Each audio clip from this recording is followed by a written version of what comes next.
The question you should always be asking yourself is what now? What else can I do that can take my physique to the next level, that could take my workouts to the next level? See, most people forget to ask that question, and that ends up in them doing the same workouts that their body is already comfortable doing. And they do it for years on end, and they never actually get stronger, they never actually change. What I see people like to do is they focus on their strengths. They keep focusing on the strengths and never actually start asking the question, okay, what are my weaknesses that I need to focus on that's actually going to change my physique, and not be comfortable and do workouts that I'm uncomfortable with. Every single time that I have done that and I've started a new challenge for myself and I've done something uncomfortable, my physique has gotten to that next level, and it always came from working on my weak points. All right, so for example, one of the things that I've always struggled with is deadlifts. Every single time my body has gotten to the next level, I've gotten a little bit stronger, a little bit leaner, a little bit more athletic. It's always been because my body wasn't used to doing a specific workout. Now the thing is I always knew I should start implementing deadlifts, but I always held back because I would always injure myself. I'd pull my back muscles, I have sciatic pain, I have herniated discs, and I have this nerve damage that runs down my leg.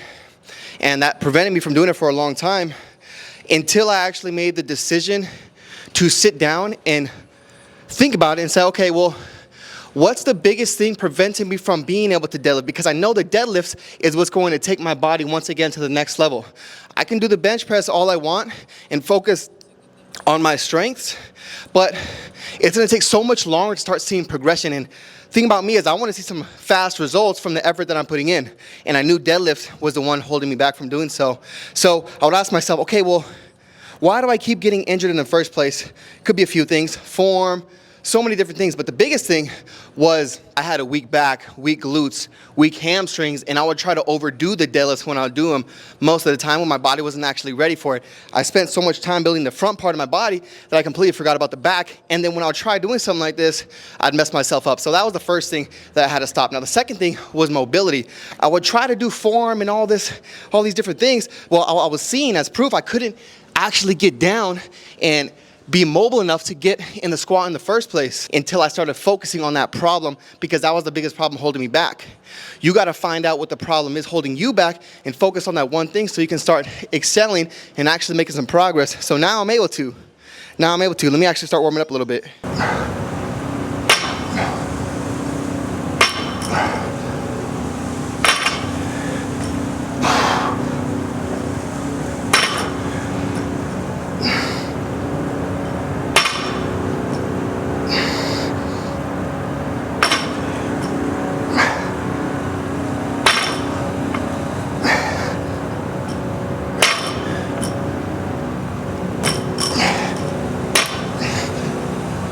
So next thing I obviously did is I started creating some resistance to the form, because it's all about being able to add the weight, right? Progressive overload. So that's the first thing that I did. I picked the weight that started making my form break, which was a plate at the time. And I noticed the one thing that was holding me back was because I was actually leaking energy from my core. I couldn't maintain a stable core when I was deadlifting. So instead of trying to force weight up and hurt my back, the next thing I worked on is strengthening my core. So the thing I always keep asking myself is, what's the biggest problem right now? That's the next thing I did. I started working on my core, doing core workouts, a lot of anti-rotational stuff, a lot of anti-extension stuff, and I stopped leaking energy from my core, and it allowed me to start being able to deadlift correctly.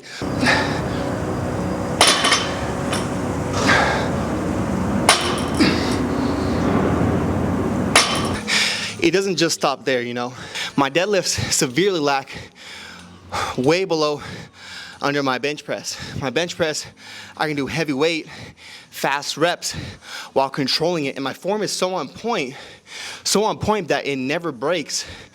I mean, pretty much no matter how fast I end up going or heavy I end up going.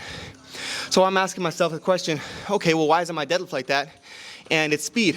My form is all right, but the next step to make my form even better is to add an aspect of speed, because your body learns and creates all these neural adaptations in your brain to be able to handle working out like that with speed so you don't hurt yourself. So that was the next step. After I added some weight, now it's all about get your form down to the point where you can handle this workout with a little bit of speed. And that's what I started doing. It's all about having a game plan when you're actually walking in the gym. You're probably doing the same workouts you've been comfortable with this whole time and never actually changing things up, even though you know you should be focusing on that one workout you know you should be doing, whether it's squats, whether it's deadlifts, whether it's something else, but you're not doing it because you don't want to feel uncomfortable, you don't want to feel weak, you don't want to start something new. But then you ask and wonder yourself, oh shit, well, I'm not actually making any progress. But then you continue to keep doing the same thing when you walk in the gym. You have a game plan. Okay, I'm gonna actually work on this for once. I'm gonna actually focus on my weak points. And then you completely forget about it because it's taken up by a machine or it's taken up by someone.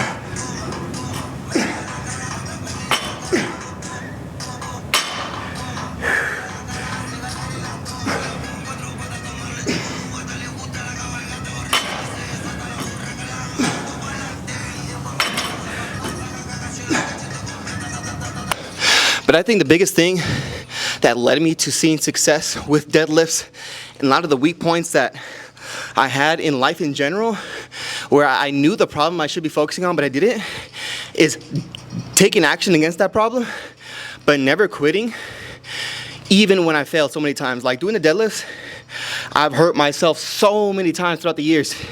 So many times, had to be over like 12, 15 times. I never actually gave up. And every single time that I failed, I learned something new about how to do it correctly. Like, even though it took me years to finally achieve it after watching countless videos and stuff like that, one day it eventually clicks. One day it'll eventually click. And the biggest clicking turning point for me after years of doing it was closing up a specific gap between the hips. So here, what I would do is I would just bend forward and my hips were never engaged, so it didn't look like this. And what that did was I created this huge arc in my lower back like this. So I'll carry it like this instead of this. Here, my hips were engaged, and I'm able to keep it, my back aligned instead of like this, which is the reason why I hurt my back so many different times. You give up too early because you failed or it just doesn't click.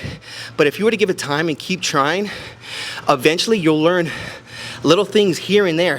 And it's like a puzzle piece. You start uncovering it little by little and you finally get it down. Is this problem that you might be dealing with could be happening in so many different areas. Could be counting your macros, could be the deadlift, could be the squats, it could be consistency. You gotta ask yourself, what is the biggest problem that's creating that problem? For me, it was the deadlifts. Why do I keep injuring myself? What's the main problem and how do I fix it?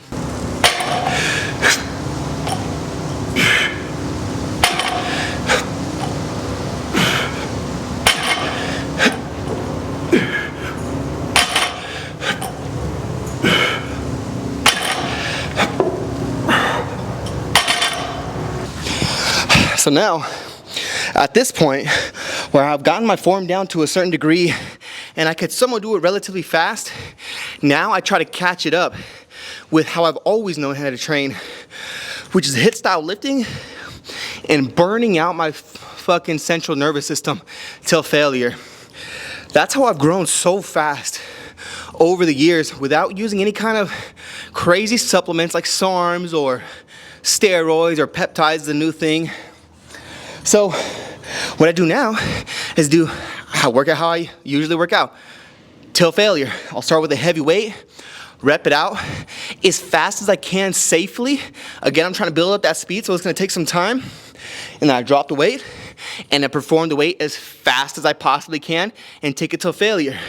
That way I'm working on different systems. I'm working on building those neural adaptations to help me work out faster, and that's only gonna help me burn out faster and train those type 2 explosive fibers that I wanna train instead of type 1 fibers, slow and controlled. I'm all about speed, efficiency, athleticism.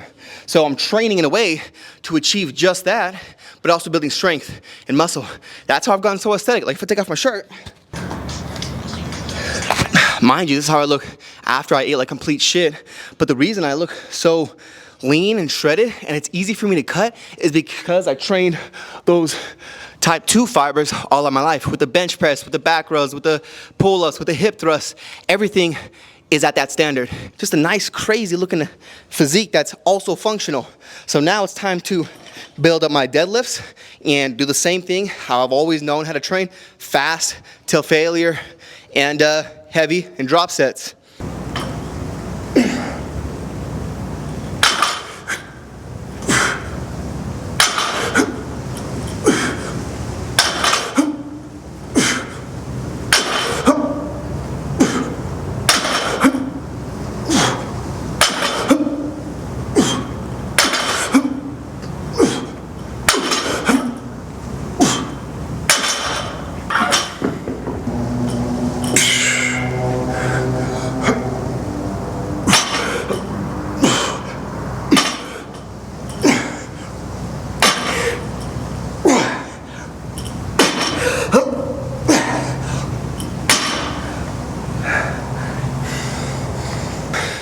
I could already tell that I broke form a little bit, which is bad. But those are the little things that I need to focus on. And next time I do it, I'm gonna keep it slow down a little bit. Keep control of that core, because that's what's slowing me down. Focus on the core. That's what's holding me back. And you can tell, I dropped to one plate and I slowed down instantly. And I was trying to go as fast as I safely can, but I'm just burning out. And that's how I've been able to progress, is by challenging the body like that, doing these new workouts I know I should be doing, fixing the problems that in the walls that are in my way from strengthening those areas, and challenging the nervous system so hard. Working out with such intensity, it forces your body to change. A lot of people never change because they don't challenge their body. Again, that's pillar 4 of the Uzuri Method, and what I always talk about is the ABC rule. Always be challenging the body. It's a way of looking at all the problems you deal with in life, though. You know, you're going about your life not liking certain aspects, and you kind of are just hoping that one day your situation is going to change or something's going to happen in order for you to finally start working on those problems in life. But the thing is, that's probably not going to happen. And even if that does happen, you'll probably make up some other excuse and put it in the way from attacking the problem to make your life better. For example, most of my life I struggled with social anxiety. You know, every single time I would walk up to someone, I would be overthinking, thinking about how the situation's gonna go. Should I act in a certain way to impress him, or should I act funny? Should I act angry? Should I try to act tough? And I had all this social anxiety, meeting some person I didn't even know, or I really even cared about. I would try to fix the problem using external factors like quitting my job and opening a business to make myself look good, or working out to make myself more confident, or learning how to backflip, make myself more confident.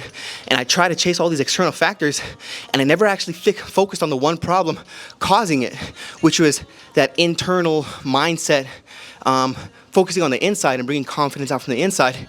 And I knew that's what I should be working on. It was my fault for not actually focusing on it until I actually started focusing on it.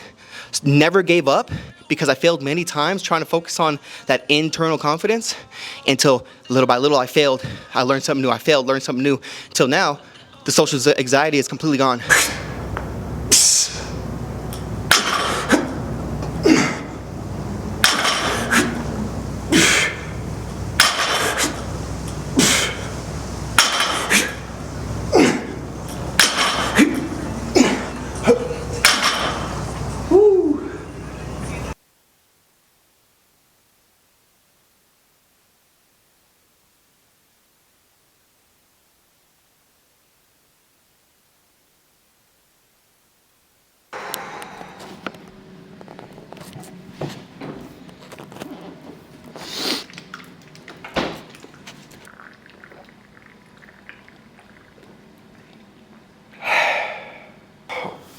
Oh man, you guys, I am pretty much drained. So it's like, if you keep doing these same workouts that you're doing, you can't really expect to grow. You really can't expect to grow. That's why I always switch it up. That's why I'm always trying to do something that challenges the body. Like the deadlifts that I did today, one plate might be easy for someone else, but because I've never done them and I made the decision to actually try something that challenges my body because it's new, one plate, it drains the hell out of me. That's what every workout should actually feel like. Now I'm just chilling. It comes down to fixing the problem. You know, I ran into so many problems that I could have let control my life and not get the outcome that I wanted to get. For example, you know, I just had a newborn kid. You know, she's 7 months now, but, you know, actually today was the first day that I finally got 8 hours of sleep straight. For the past 7 months, maybe 4 hours, interrupted, crying nights, but I easily could have just said, you know, I'm not getting sleep, I'm not getting energy, well, the sleep is causing me to have low energy, and, you know, my workouts don't feel the same. Because that's what everyone does. You let the problems get in the way of, you become a victim instead of a problem solver. You have to take initiative and solve the problem. So I could have let sleep kill my momentum, not training anymore, and became the dad that, you know, blames having a baby, blames work to not work out no more. Or I could fix the problem. That's exactly why I started doubling down on the core 5. You know, if you haven't watched that video, I made a video about the core 5, which is how you increase energy. I came up with that routine to fix the problem of no sleep because I had to get more energy somewhere, because if not, I would have became that dad that got fat and blames something that made him get fat in the first place, and then he starts telling kids, oh, I used to be like you, I used to be like you. Well, that will never actually become me because I'm a problem solver and I'm not a victim. And let me tell you, it feels so great to make progress. Like, to know what you're doing, like to have direction. I think that's what makes you not feel like shit about yourself, is having some kind of direction rather than aimlessly working out or just doing the same workouts you've been doing for the past few years and you haven't been seeing progress. Not knowing if you're actually making progress or not, that's the worst position you want to be in. You know, because that's when you start to feel demotivated. That's when you start to wonder, you know, why is it not working for you? You know, maybe I just wasn't cut out to do this. And that's when you start wondering those questions and you start tying it to your sense of worth, your own self-worth almost. So seeing that progress because you actually are doing something about it, it gives some kind of hope, it gives some kind of direction. The many times that I failed my deadlift, at least I was doing something to try to get there, which changes the whole like perspective of things, because you know, you just have that direction. You have somewhere to go. You have somewhere to place your energy. Instead of just hoping and dreaming, you're trying different things. You're seeing what works. You're taking what works and not taking what doesn't work. And you keep building on top of that until eventually it clicks. So that's the end of the video. At the end of the day, fix the problem. Fix that biggest problem that's holding you back. That's what you should be focused on. Stop focusing on your strengths. You've been doing it the past couple years. Focus on the weaknesses. What's that one thing? That one thing you know would be a game changer, but you're not doing for some reason, and why aren't you doing it? What's holding you back? And fix that problem.